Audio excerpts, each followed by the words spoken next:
is the NBA on NBC.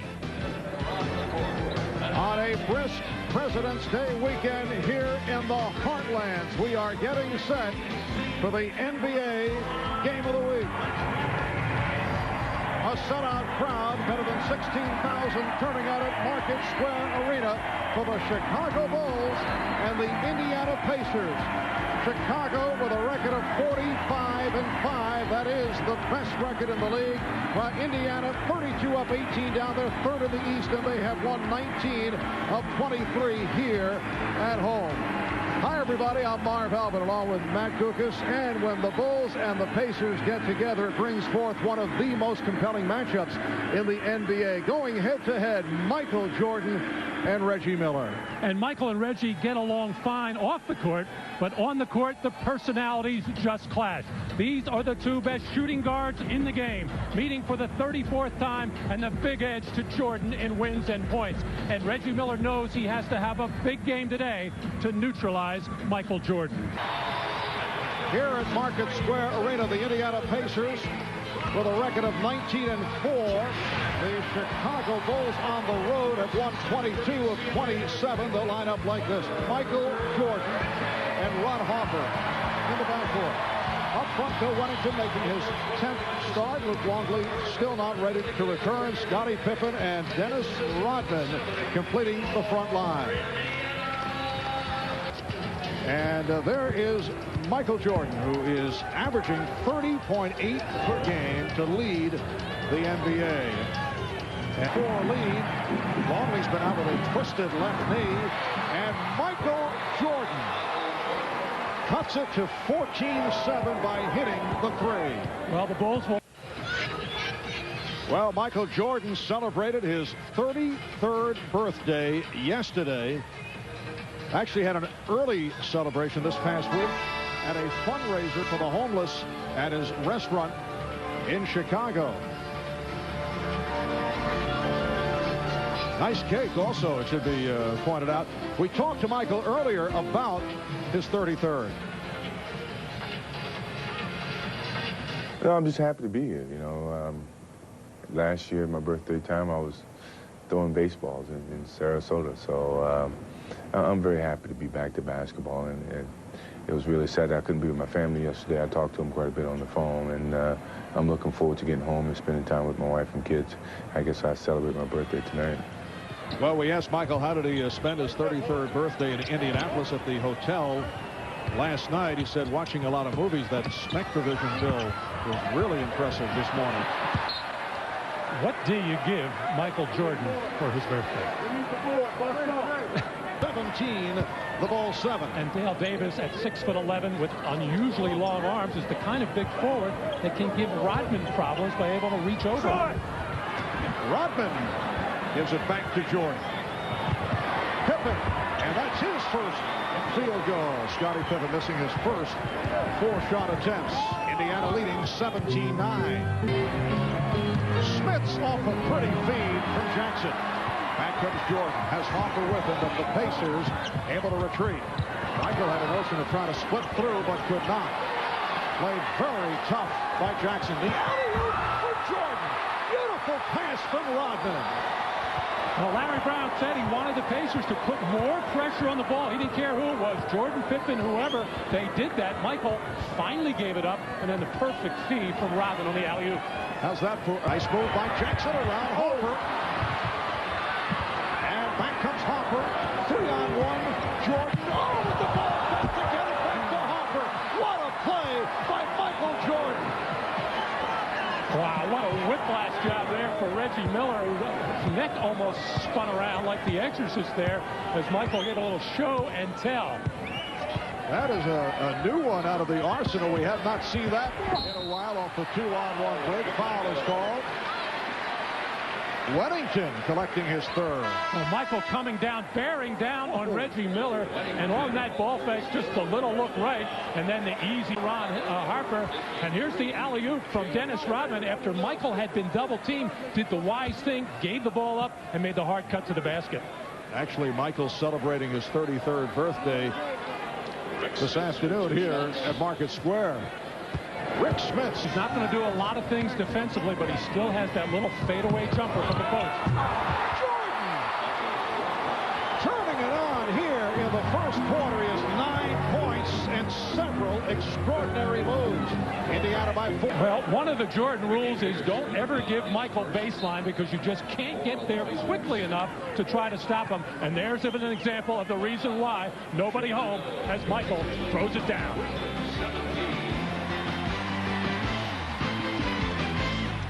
Improve on. Michael Jordan has taken over in this first quarter, although his club is trailing by 6. 9 points, 3 assists, and 2 blocked shots by Jordan, who has done it in spectacular fashion.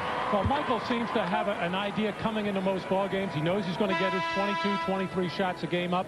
He's going to take a lot of jump shots, even when he goes in the post. He's going to take that little fadeaway jump shot. But with the Bulls getting behind by 10 early, he goes into a different mode. He wants to get his team back into the ball game very quickly, and then he is more aggressive as far as taking the ball to the basket, and that's what we've seen in this first quarter. Eddie Johnson has checked in for the Pacers, sent out in Indiana's previous game against Antonio Davis, also on the floor. Ricky Pierce trying to get it to Antonio Davis. Jordan with Rodman with the pull-up. Yes. 23-21 Indiana. Michael Jordan with 13 of Chicago's 21 points. And well, Michael Jordan taking the ball to the basket, that's going to make these jump shots a lot easier here. Just eyeballing his defender, making Mark Jackson back up, and taking the easy little 15-foot jump shot. So I was a little surprised to help, leaving Jackson free for the 3. And rebounded by Pippen. Jordan posting. Jordan, yes. Pacers 36, the Bulls 31. Well, that time a good read between Jordan and Pippen on the post-up of Mark Jackson. They had it on the play before, didn't recognize it. This time Michael got it, threw it back out, reestablished. And, of course, the Bulls, anytime they get that matchup, would want to go to it with Michael against Mark Jackson.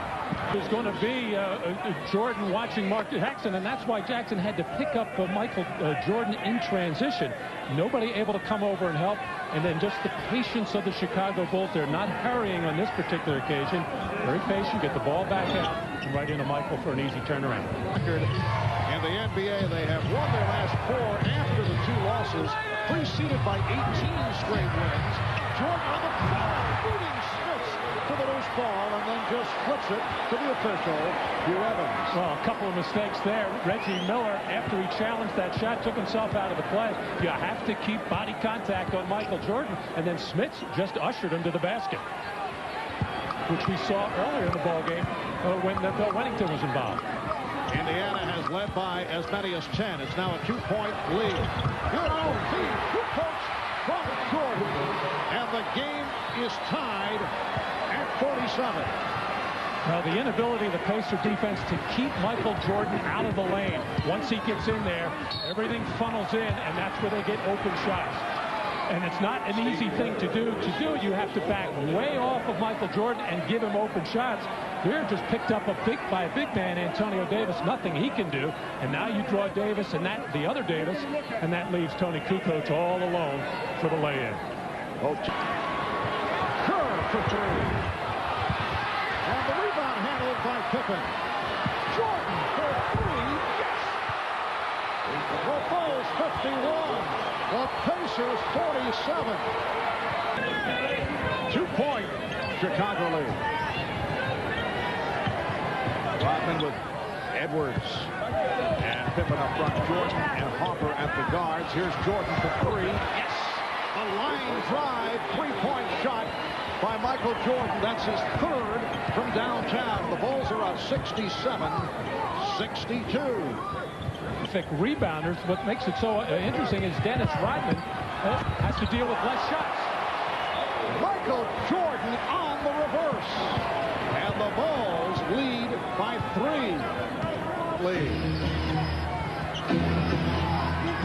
Kukoc pitching out for Jordan. Yes. 29 for Michael Jordan, but that has been only part of the story. Also, 7 assists and 3 steals. 75-68 Chicago. Handling the shot by Miller that went short. Miller now hobbling as the Bulls set up. Jordan, yes! And the Bulls now lead 89-86. 5 minutes gone by in the 4th quarter. And a 3-point Chicago lead. Jordan spinning Miller. Well, the Bulls not wasting any time to see how mobile Reggie Miller was. Not so, as Jordan easily beat him on the baseline. 35 points for Michael Jordan. He's in high with 37. He also has 10 rebounds, 5 steals. Jordan with a spectacular move. Michael Jordan with 44.5 to go in this 4th quarter. Here's Pierce. Call as we watch the move by Michael. A situation where a team had 2 players scoring 40 or more. That is incredible. I think it happened way back when Elgin Baylor and Jerry West, I think, did it a couple of times, but you don't see it often. And Pippen looking for number 40. So Ahmad Rashad back at Market Square Arena. Michael Jordan just suffered a bump on the knee, hit knees with another player. They were putting ice on it. Right here as he comes down, he suffered this knee sort of bang, and they put a little ice on it afterwards. I know he has been suffering with some tendonitis. Ices his knees before the game, but this was something from that chest injury. Marv? And apparently the knee is just fine as Jordan is able to sweep and hit off glass to give the Bulls a 95-89 lead. Michael Jordan has been bothered by a sore knee. In fact, his teammate Scottie Pippen has too, both missing practice early in this week. Jordan off the steal. McKee is back. He slices his way through and hits. Michael Jordan with 39 points, and the Bulls lead 97-89. Isn't it amazing how these bumps and bruises all get well at the offensive end? But Craig is checking him out. Jordan, yes. 41 points for Michael Jordan. And the Pacers will talk it over. 4:01 left in the 3rd, and the Bulls lead by 10. A steal by Jackson. Down to 25 seconds. Kukoc gets it back. And Jordan in the open floor decides to pull it back. Being played by Dale Davis. And running it down. The Chicago Bulls will make it 23-5 on the road. 46-5 for the season, while the Pacers dropped their 4th in the last 5 games. Jordan runs out the clock. The Bulls 110 and the Pacers 102. So the Bulls make it 2 of 3 on the season against Indiana. 16 of 29 for Jordan. 44 points in 42 minutes. 40 points for Pippen, 23 rebounds for Rodman. Let's go to Ahmad with Michael Jordan. All right, thanks, Marv. Michael, first of all, happy birthday and a wonderful performance on your birthday. One of the things that we had talked about, you guys not being able to close teams out in the 4th quarter. Didn't happen today. I think we came in focused to play a full game, not 3/4 of a game. I think in the past, or the teams that we've been playing, we get a lead, then we fall asleep and let the team get back in, and then we fight our way down the stretch. Tonight, we realized we had a 10-point lead. We just wanted to close the game out right and do all the necessary things down the stretch, which is one of the things that we need practice with. And playing against Indiana, I guess this was a statement sort of game. Yeah, right now, I think these are the dog days, and every game that you play against these types of opponents, you're going to have to send a message or come out ready to play, because they look at it as a message. So, we came in here ready to play and show that we can win here. All right, enjoy the rest of your birthday. All right, back to you, Marv. All right, Ahmad. Well, the Bulls showing they can handle the so-called dog days of February. 44 for Jordan, 40 for Pippen, 23 rebounds for Rodman in a magnificent effort by the Bulls. Final score, Bulls 110, Pacers 102. 102. Stay tuned for the second half of our NBA on NBC doubleheader. The world champion Houston Rockets going up against the Spurs in San Antonio. Others will see the Bucks and the Hornets. Marv Albert with Matt Kukas and Ahmad Rashad saying so long from Indianapolis. You've been watching the NBA on NBC.